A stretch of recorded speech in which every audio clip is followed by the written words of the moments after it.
I don't think it's not a question of doing enough. It's a question of the targeting. The targeting is cack-handed and it's incompetent. He's not done anything to actually stimulate the economy. He should have actually spiked the national insurance rise. He should have actually cut business rates for high-speed companies to actually allow people to grow. Look, I think you're absolutely right. The 200 quid that we were going to have to pay back has now been doubled up to 400 quid that we don't have to pay back. And obviously the winter fuel allowance has been increased. But really and truly, this, windfall tax, which I think we're all in favour of, every party is now in favour of it, is not the issue. It's what we do with it. And one of the great conundrums in politics and in economics is what you do about a universal benefit.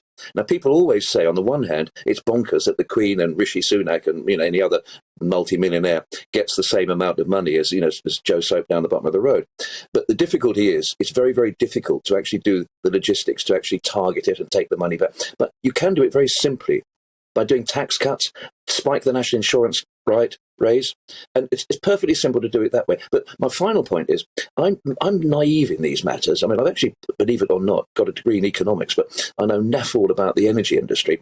Why can't we just require the energy companies to reduce the cost of the stuff that they're supplying to us? They say they're swimming in money. Why don't they just cut the bloody price?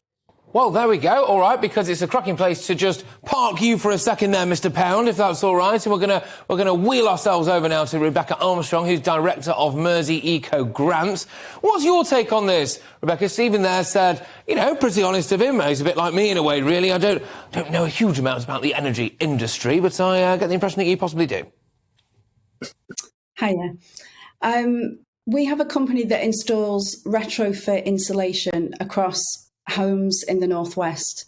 So we're interacting on a daily basis with customers who are suffering with fuel poverty. I think the recent packages, the grants, are going to be really warmly received by people that are struggling with their everyday bills. I think everybody's very anxious about what's happening now and what's coming in October. So I think the package is really welcome.